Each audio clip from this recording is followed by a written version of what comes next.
Hai, Assalamualaikum. Selamat datang kembali ke channel Jom Kopi bersama Lokatik. Saya Syikin, host anda untuk podcast ni. Dan pada hari ini kita akan membincangkan satu topik yang agak menarik bagi saya. So, stay tune guys.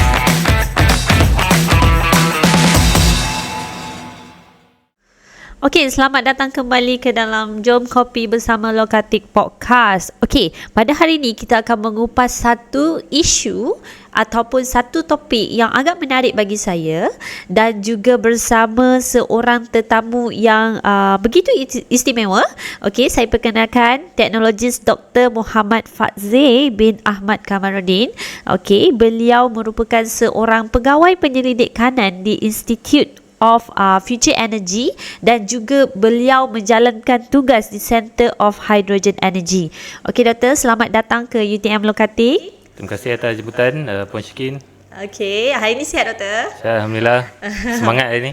Okey, pertama kali datang ke sini? Ya, betul, pertama kali dan saya nampak Lokatik ni satu center yang agak advance lah berbanding dengan center yang lain. Oh, okey, terima kasih. So terima kasih saya nak ucapkan pada doktor sebab sudi untuk join podcast yang kami yang tak seberapa ni. Okey, doktor jemput ada kopi untuk doktor minum. Terima kasih. Okey doktor, topik hari ni, topik yang kita pilih topik yang bertajuk Green Hydrogen Production via Water Electrolysis, betul? Ya, betul. Hydrogen teknologi ni mempunyai peluang yang sangat besar dalam mengekang climate change ataupun perubahan cuaca di seluruh negara termasuklah Malaysia. Dan hydrogen teknologi ni boleh digunakan dalam pelbagai sektor termasuklah transportation dan juga electricity generation. Jadi pada hari ini kita akan membincangkan tentang hydrogen teknologi, tetapi lebih spesifik iaitu green hydrogen technology production through or via water electrolysis process. So doktor, sebelum kita mula perbincangan hari ini, boleh tak doktor perkenalkan latar belakang diri doktor serba sedikit? Silakan doktor. Okey, bismillahirrahmanirrahim. Assalamualaikum. Terlebih dahulu saya ucapkan terima kasih lah kepada Puan Syikin atas jemputan sebagai panel jemputan podcaster. Kena balik pada soalan Puan Syikin tadi tentang perkenalkan diri. Saya warga Johor, dilahirkan di Johor dan kebanyakan masa sepanjang hidup ni lah membesar banyak di Johor. Segi pendidikan awal di Johor, pernah keluar sekejap daripada Johor. Masa tu saya di MRSM Jasin lah, Form 4 and Form 5. Dan masa tu ada permohonan untuk masuk ke UTM Skudai menggunakan result trial. So masa tu saya dah aim lah, saya lepas SPM saya akan masuk UTM. Dan saya menyambung pengajian di UTM, Sarjana Muda Kejuruteraan Kimia 2001 ke 2005. Selepas daripada graduate, sempat berpengalaman lah sebentar sebagai process engineer di satu multinational company which is biofuel pilot plant lah. So kita convert EPFB, empty palm fruit bunch, into biofuel. Okay, basically plant tu teknologinya berasal daripada Netherlands. Satu company panggil Biomass Technology Group. Okay. So this MNC, saya tak reveal lah apa nama dia. Dia ada kind of JV lah, joint venture. So this whole setup, it cost about 40 million ringgit masa tu. So that pilot plant tu, it was tested in Netherlands and then they ship over to Malaysia lah. Dia dah pasang, dia dah test, dia bawa ke sini. Cuma perbezaan ketara dia adalah material yang digunakan lah untuk run that pilot plant. Sebab di Netherlands dia orang banyak guna soda, woody biomass. Okay. Tetapi di plant tu di Johor, di Macap, locationnya bersebelahan sahaja dengan oil palm mill. Sebab kita punya raw material, source of raw material adalah daripada oil palm mill. Jadi basically ada banyak cabaran lah, sebab saya pun masa tu as junior engineer, dan banyak benda yang dapat saya belajar lah daripada pilot plant tu sendirilah. And then saya berada di sana dalam 2 tahun. Oh, 2 tahun. Dan Masa tu umur berapa dalam range? Masa tu saya cerita sikit sebelum saya dapat diterima bekerja sebagai process engineer di MNC company tu. Saya cuba attend interview lah. Basically sebelum di pilot plant tu saya pergi 3 interview yang lain. Komen diorang adalah saya terlalu muda untuk menjadi engineer. Masa saya graduate tu umur saya lah kalau ikut tahun 22 lah. Tapi that time masa interview umur saya baru 21 tahun 4 bulan 5 bulan macam tu. So quite young kan that time. komen dia adalah you are too young to be an engineer. Saya macam tak boleh accept lah, I mean in term of dia punya komen tu lah. And then saya di sana saya banyak involved dengan engineers from Netherlands, from Japan, South Korea, Germany. So masa tu kita punya tak pandai English sangat kan. I mean masa tu pun it helps me to develop lah. I mean kita belajar lah juga. Sebenarnya dia orang ni especially Netherlands, Japan, South Korea, mother tongue dia bukan English pun. Betul. Tapi as long as you can communicate, can understand each other, it should be no problem. And then mungkin itu yang banyak develop saya lah. Saya pun I mean kita cakap je, as long as you can communicate, it should be fine lah. Saya di sana sampai 2007. Masa tu 2 tahun tu agak penat lah kerja di pilot plant tu. And then working hour dia kadang sampai 24 jam, 12 jam, 18 jam macam tu lah. 2007 saya jumpa iklan di UTM lah. As pegawai penyelidik di Universiti Teknologi Malaysia. Jadi masa dekat company yang MNC, dia cakap terlalu muda, tapi dia ambil juga. Bukan, yang komen tu 3 company sebelum tu. Oh, 3 company sebelum. So company yang accept saya tu, I mean dia age is just a number lah mungkin dan juga dia bagi peluang untuk junior engineer lah, untuk join them. Alright, then UTM masuk 2017. 2007. Oh, 2007, sorry. 2007 pegawai milik UTM. Masa tu saya attend interview tu, masa tu ada 10 orang yang mohon. Masuk bilik interview 5 orang. 5 orang 2 batch. And then lepas interview saya rasa I mean mungkin that confidence comes masa interview tu lah. Saya mungkin saya dapat kot. Dan saya tunggu dalam 2 bulan lepas tu dapat lah. And then di UTM ni penempatan pertama dah di RMC. And then 2008 saya ditempatkan di Chemical Reaction Engineering Group, CREG lah, under Prof NASA. Masa tu 2008. 2008 sekarang di ada lagi ke? CREG masih ada as a research group. Prof Nasha Saidina Amin. Sekarang Prof Jusae. 2008, 2009 ada penubuhan Research Alliance. 2009 masa tu saya dipanggil diarahkan lah sebab dapat surat kan. RO di Energy Research Alliance. Office-nya di RMC lah masa tu, RMC RS3. Restructuring 2009 sampai 2015 lah di Research Alliance masa tu. And then 2014 tu dah ada start panggil Research Entity Restructuring. Ada Research Alliance, ada Research Institute, bawah Research Institute ada Research Center, COE dan sebagainya. Dan bermulalah saya di Institute of Future Energy lah.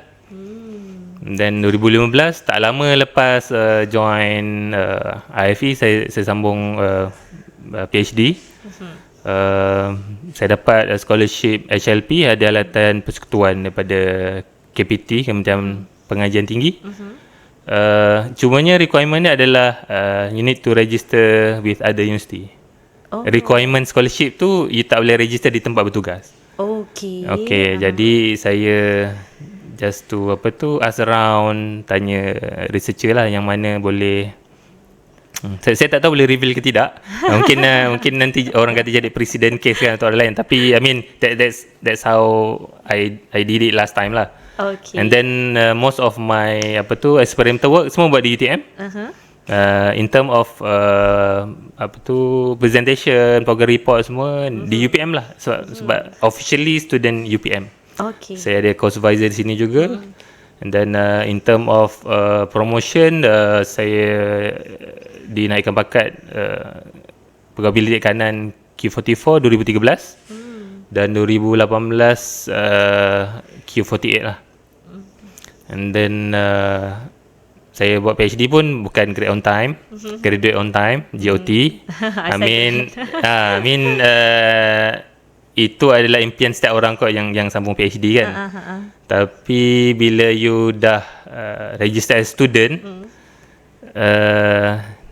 nasib pengajian tu berbezalah untuk setiap orang. Dan masa tu saya macam yalah, mungkin as long as you can finish, and then the rezeki lah. I mean even tak semua orang direzekikan untuk tamat PhD. Ya, betul. Jadi tamat tu kira dah rezeki lah, alhamdulillah. Kan, okey, alhamdulillah. So PhD dalam bidang apa tu? Okey, saya punya background study daripada chemical engineering masa degree. Masa masters tu chemical engineering juga. Masa tu biofuel production lah. Basically apa yang saya buat masa-masa tu sama macam saya buat dekat pilot plant dulu.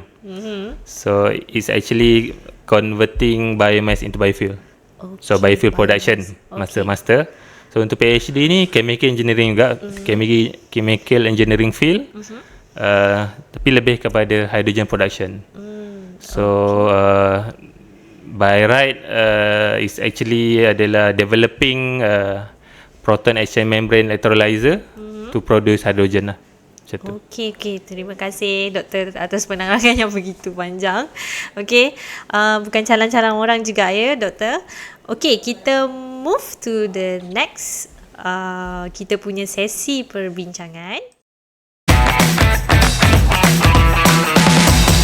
Okay, sesi perbincangan kita, tajuk kita adalah Green Hydrogen Production via Water Electrolysis Process. So, doktor boleh tak explain sikit berkaitan dengan green hydrogen? What is green hydrogen? Apa itu water electrolysis process? Boleh terangkan sikit tak, doktor? Okay, terima kasih Puan Syikin. Full title lah Green Hydrogen Production via Water Electrolysis Process. So basically sebelum kita nak faham green hydrogen tu, and then mungkin saya kena bagi penerangan sikit tentang electrolyzer itself lah. Basically electrolyzer ni is quite an old invention sebenarnya. So invention ni since early 1900 lah, 1900 macam tu. Dan electrolyzer ni basically kita tukarkan tenaga elektrik kepada tenaga kimia. So basically you are converting electricity into chemical energy in term of hydrogen lah, formation of hydrogen. Electrolysis process you generate hydrogen dan oxygen from water electrolysis. Then come back to green hydrogen. So in order for you to produce green hydrogen, you need to have renewable electricity. So kalau dia kata dia produce green hydrogen daripada steam methane reforming, is not the right statement lah. So kalau green hydrogen mesti produce daripada electrolysis process yang menggunakan renewable electricity. So saya bagi contoh, renewable electricity yang you boleh generate daripada solar PV, daripada biogas, biomass, dan juga hydropower, geothermal dan sebagainya lah. Jadi dan mungkin ada misconception atau term yang mungkin saya boleh perkemaskan. Ada orang cakap hydrogen ni renewable energy. So mungkin saya nak perbetulkanlah sedikit. Hydrogen is not the renewable energy. Because you need to you produce hydrogen from something else. I mean, you produce hydrogen by consuming energy. Okey, saya faham doktor. Sebab tu terms dia digunakan adalah green hydrogen, bukan hydrogen saja. So maksudnya green hydrogen, hydrogen yang dihasilkan daripada renewable energy, betul? Betul. Okay, mungkin saya elaborate on conventional hydrogen. Tadi saya explain pasal green hydrogen. You produce it from renewable electricity lah, by using electrolysis process. Apa yang beza dengan conventional hydrogen? Normally in industry sekarang dia guna steam methane reforming.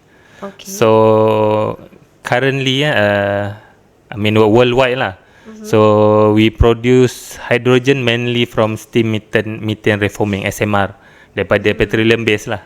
Okay. So methane CH4. So naturally dalam natural gas ada banyak methane. So banyak methane yang dikonvertkan kepada hydrogen. About 90% daripada hydrogen yang ada sekarang lah.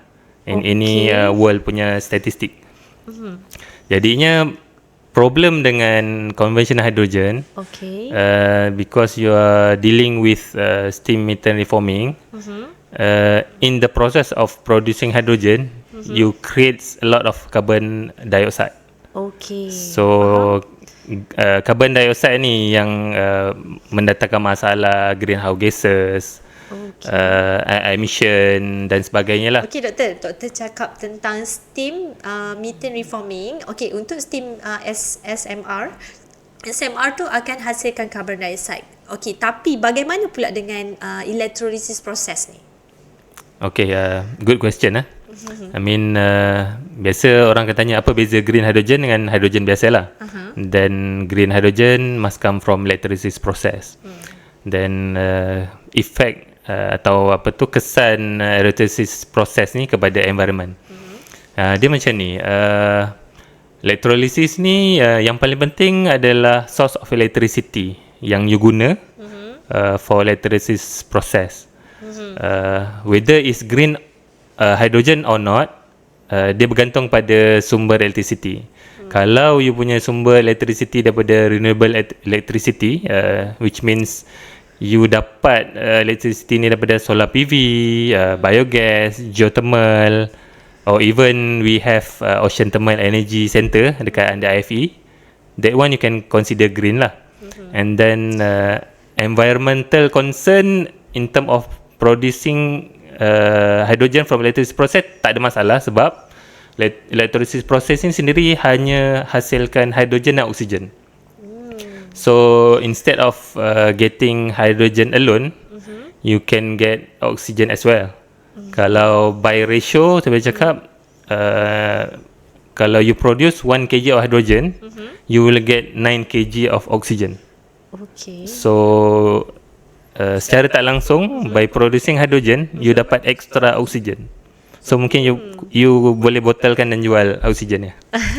Okey, electrolysis proses ni dekat dalam Malaysia dia dah dilaksanakan. Doktor rasa dia dah dilaksanakan secara meluas lah ya?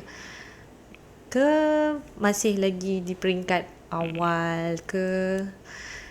Okey, soalan ni saya rasa ramai orang nak tanya lah.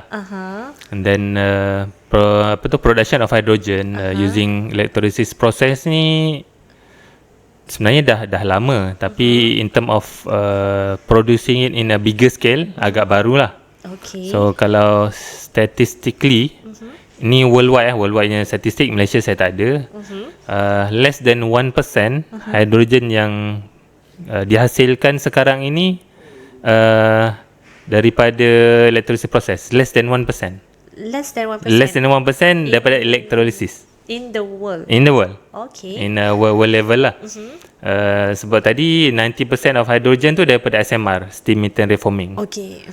So there is a very big potential in terms of hydrogen.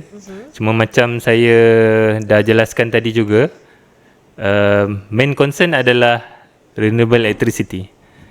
Kalau kita ada sumber renewable electricity yang banyak, green hydrogen production should be no problem. Okay. And then berbalik soalan tadi juga, hydrogen ni banyak digunakan dalam industrial process. Bagi contoh, in oil refining, about 33%. Ammonia production 27% mainly for fertilizer untuk baja, dan juga ada methanol production about 27% dan juga steel production.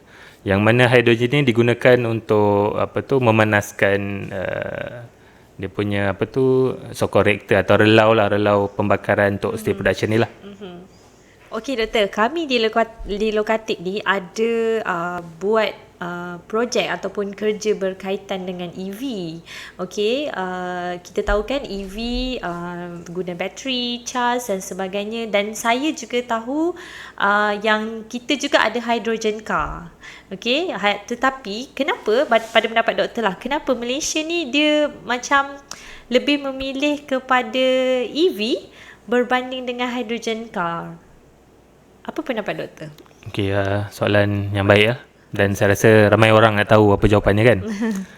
Jadi balik pada soalan tu, kenapa rakyat Malaysia lebih memilih EV lah dalam konteks ni, bateri EV.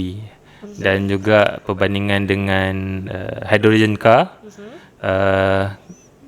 dalam konteks fuel cell EV, fuel cell electric vehicle.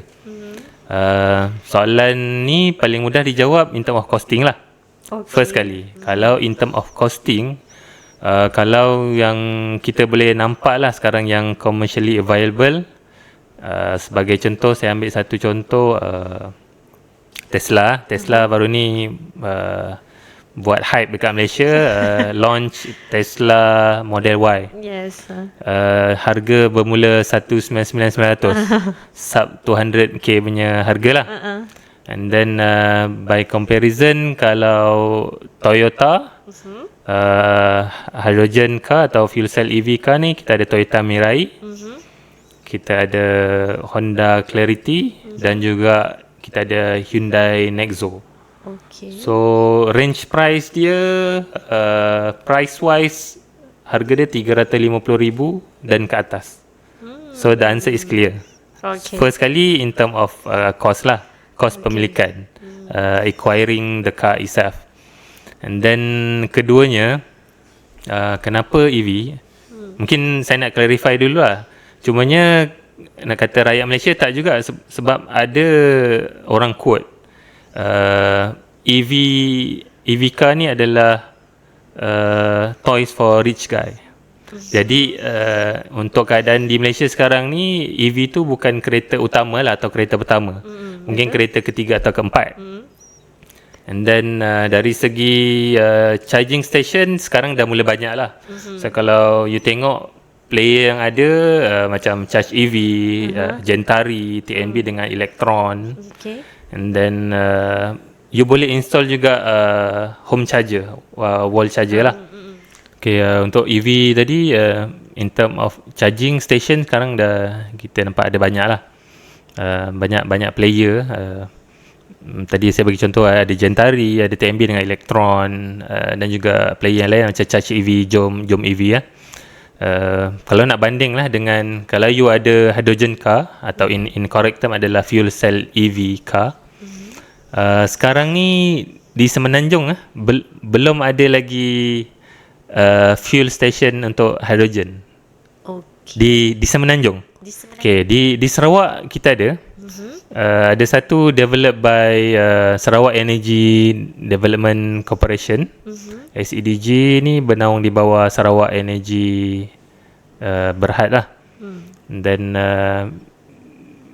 dia orang ada project station yang produce about 130 kg of hydrogen per day. Itu model yang paling berjaya lah setakat ni di Malaysia. Jawab soalan tadi semula, di Semenanjung kalau you ada hydrogen car, you tak boleh pergi fuel station you nak isi hydrogen gas, tak boleh. Mungkin you kena contact gas supplier untuk fill up you punya kereta lah. So pertama tadi in term of costing, hydrogen car lagi mahal. Yang keduanya in term of charging or refilling, sekarang EV car available lah charger. Dan di Semenanjung masih belum ada hydrogen refilling station. Okay, kalau menjawab in term of energy efficiency, walaupun saya working on hydrogen production, tapi saya tak bias, I will state the fact lah. In term of energy efficiency, BEV is more efficient than fuel cell EV. That's the fact. Okay. Sebabnya adalah BEV ni efficiency dia around 80% and above.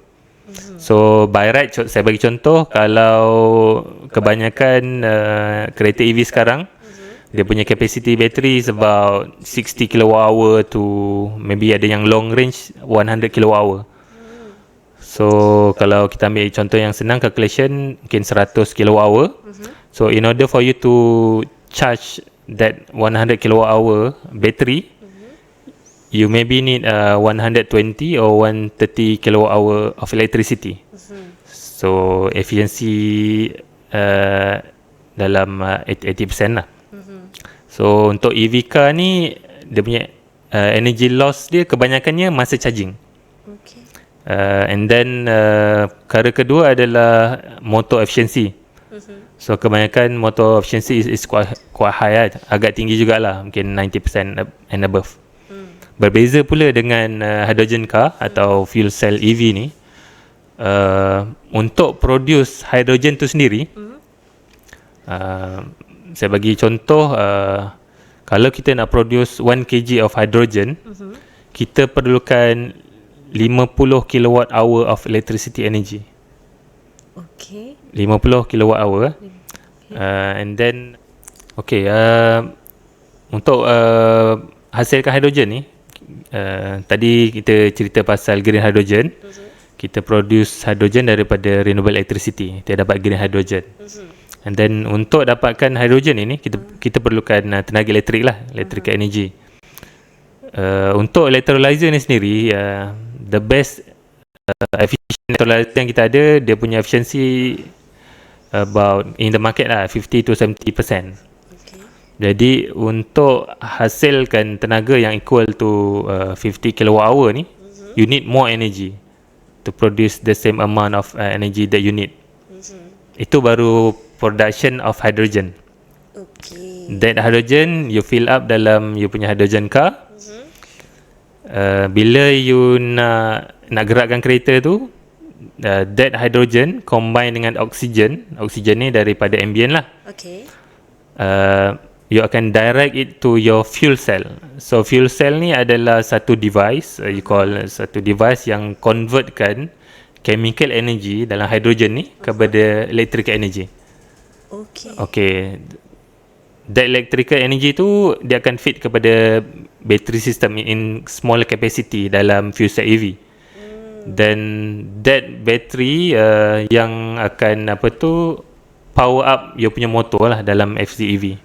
Okay. So consider ada banyak losses dalam hydrogen car compared dengan battery EV car.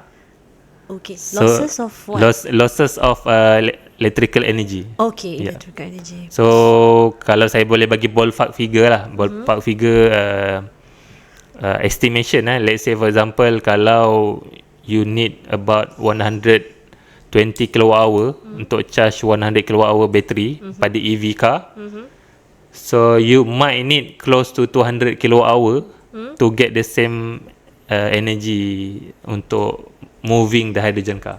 Oh, Sebab okay. dia banyak losses. Okay, saya nak undur masa sikit macam cerita Back to the Future. Pada tahun 2011, kerajaan perkenalkan polisi pemansuhan duty import, duty excise untuk kereta hybrid. Masa tu saya ambil contoh lah. Ni pengalaman sendiri ya. Okay. Kereta hybrid, saya ada satu kereta hybrid dan masih gunakan hingga sekarang. Okay. Saya beli that policy was introduced 2011. Saya beli kereta tu 2013 lah. Okay. Model Honda Insight 1.3. Okay. Masa tu concern yang banyak orang cakap dan mungkin yang banyak netizen lah yang komen-komen ni, dia tak guna pun kereta hybrid ni. Tapi concern yang paling banyak didengar adalah cost of battery. Okay. Untuk makluman, bateri dalam kereta hybrid ni kecil je. It's about 1.5 kWh in term of capacity. Kalau nak bandingkan dengan BEV tadi, 60 to 100 kWh, is about 40 to 60, lagi besar lah untuk BEV. Masa tu dia punya cost pun lebih kurang 6,000-7,000 lah kalau cost to replace that battery. Okay. Untuk Honda Insight, dan ada lagi satu model yang quite popular masa tu juga, ada Toyota Prius C. Harga pun about 100k.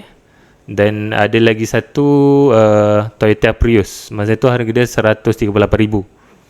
So basically kalau ada duty import dan excise dan sebagainya ni, harga dia boleh naik 40 ke 60,000 lah, lebih mahal. Jadi masa tu sebab masa saya beli kereta tu, saya di bawah jabatan Energy Race Alliance lah. Jadi dia nampak ada vibe energy kat situ lah. So someone yang involved dalam energy pun menggunakan energy efficient car lah. Okay. Kenapa saya throwback sedikit penggunaan kereta hybrid ni, concern dia adalah bateri. Bateri yang kecil tu orang concern pasal cost. Sebagai perbandingan, kereta BEV, bateri electric vehicle ni, bateri dia lagi besar. Dan ballpark figure dia adalah, kalau kita ambil contoh sekarang, kereta EV yang paling murah, paling terbaru adalah BYD Dolphin, is about 99k. Ada lagi satu model Zeta pun 99k. Cost battery itself tu more than 50%. Saya nampak macam dia macam ada selective judgement lah. Kalau dulu orang takut nak pakai hybrid ni, kata bateri mahal, tapi sekarang orang dah mula nampak lah EV tu sendirilah.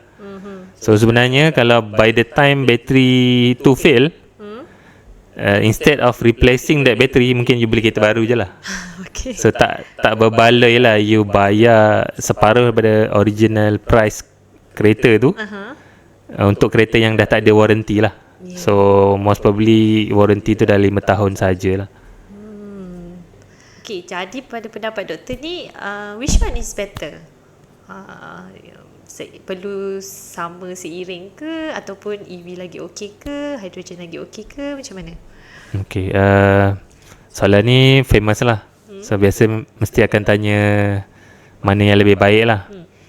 Tadi seperti mana yang saya dah explain sebelum ni, kalau in term of efficiency, battery EV is better.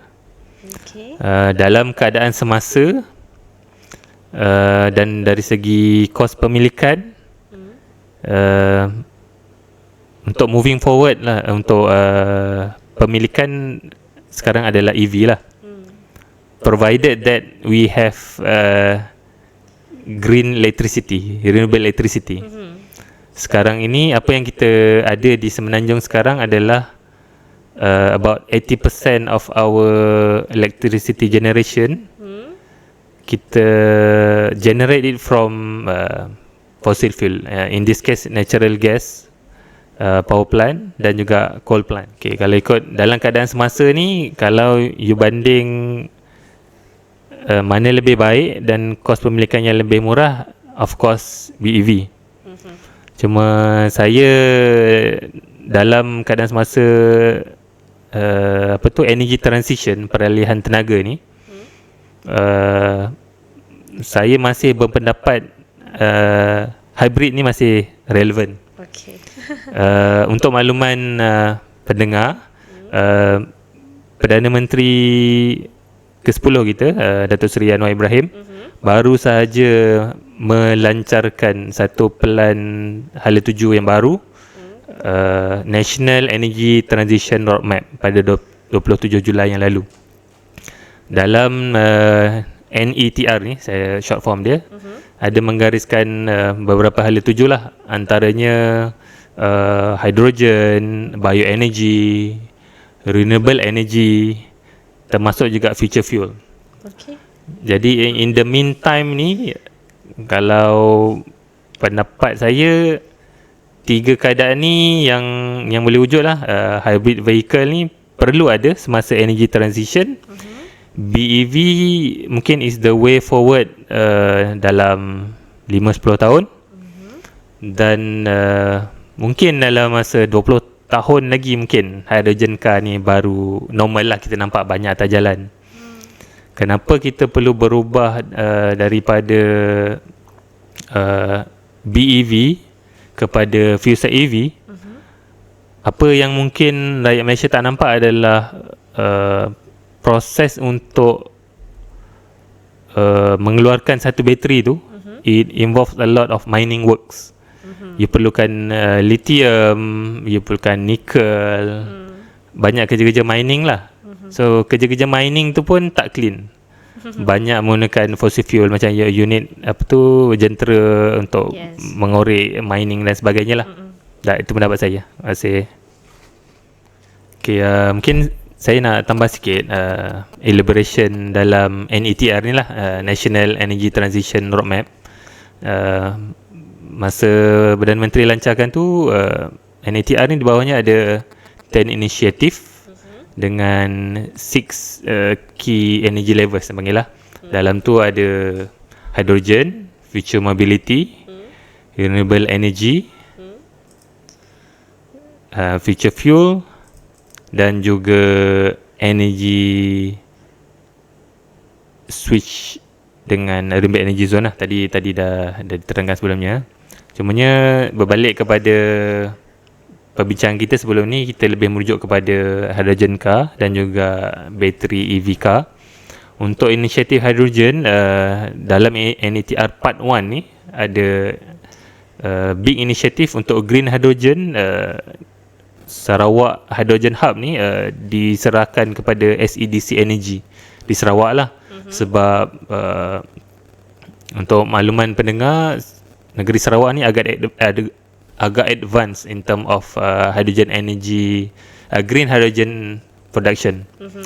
Jadi dia akan ada 3 projek yang mainly working on green hydrogen di Sarawak.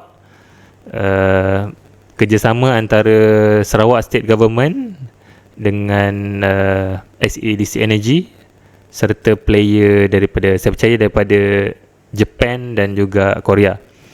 Dan ada lagi satu, Hydrogen for Power. Ini ada digariskan tentang co-firing of hydrogen and ammonia. Perkara ini diberikan tanggungjawab kepada TNB, Tenaga Nasional Berhad, yang mana di dalam pelaksanaannya green hydrogen dan ammonia co-firing untuk existing power plant di bawah TNB ni dengan kerjasama Petronas. Reason dia adalah untuk decarbonization plan. Sekarang ni macam saya ada terangkan sebelum ni juga, kita punya electricity generation mainly comes from fossil fuel.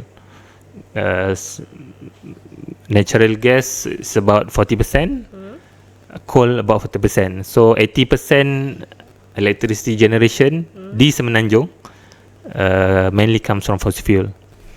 Dan untuk inisiatif ini, co-firing ni mungkin ada certain percentage, dan ada research has been going on, dan reference daripada luar negara juga. Untuk co-firing hydrogen ni di gas power plant, co-firing ammonia ni di coal power plant. Dan last kali lagi satu, in term of future mobility, tadi kita cakap tentang EV car. Akan ada 10,000 EV charging station by 2025 di sepanjang highway dan juga di bangunan komersial terpilih. Player yang involved termasuklah TNB, Tenaga Nasional Berhad, Plus Malaysia Berhad, PNB, Gentari dan Sunway Group. Ini player EV charger lah, EV charger provider or installer. Dan ada juga mobile hydrogen refilling station, inisiatif bawah MOSTI dengan kerjasama Nano Malaysia, Petronas, UMW dan MGTC. Selain tu ada public transport electrification, termasuklah bas elektrik dan mungkin kereta elektrik yang akan digunakan oleh Ministry of Transportation dan dikendalikan oleh Prasarana. Okay, yang last sekali lagi satu, solar photovoltaic installation for rail operation. Yang ni saya rasa merujuk kepada ETS lah, Electric Train Service, yang sekarang ni dalam proses untuk disiapkan rel berkembarnya daripada Johor Bahru ke Gemas. Dan dengan pelancaran NETR Part 1 ni, saya nampak lah Malaysia menuju ke satu arah high income nation lah. Maksudnya kita perlukan lebih tenaga kerja mahir yang berpengetahuan dan mungkin pakar bidang tertentu. Dalam kes ini merujuk kepada future mobility dan juga green hydrogen tadi. Okey, terima kasih doktor di atas penerangan yang panjang. Okey, last question doktor. Apa harapan doktor tentang hydrogen technology ni dekat Malaysia? Okey, terima kasih Puan Syikin soalan tersebut. Harapan saya dengan pelancaran NETR Part 1 tadi, semoga dapat dilaksanakanlah secara sistematik dan dapat dipenuhilah secara time based lah berdasarkan KPI yang telah ditetapkan kepada energy players. Sebab selepas ini akan menyusul dengan NETR Part 2, dan sebelum hujung tahun PM akan announce HETR, Hydrogen Economy and Technological Roadmap. Harapan saya agar kita dapat develop local talent, especially di UTM, pegawai penyelidik di UTM, penyelidik pensyarah UTM, agar kita dapat menggunakan expertise yang kita ada dan menyumbang sesuatu lah untuk pembangunan industri hidrogen di Malaysia. Sebabnya kenapa perlu ada local talent ni adalah Malaysia dah pledge untuk jadi satu negara yang bebas emisi, panggil net zero emission by 2050. Dan salah satu cara dan maybe the only way untuk jadi net zero emission country ni adalah dengan memajukan green technology di Malaysia. Dan saya lihat ada kepakaran tempatan yang mungkin kita kena lebih pegiatkan lagi, kena tambahkan lagi lah dari segi mungkin saya dengan harapan research grant, training yang mungkin lepas ni boleh diberikan oleh kemudian mungkin KPT, MOSTI sebagainya, untuk memastikan kita ada kemahiran tenaga pakar penyelidik tempatan dan tidak hanya bergantung harap kepada tenaga pakar daripada luar. Itu harapan saya. Dan mungkin satu hari nanti 2050 hydrogen car ni, fuel cell EV ni akan ada di merata-rata tempat lah. Dan 2050 tu mungkin saya dah pencen lah. Terima kasih Puan Syikin kerana menjemput saya.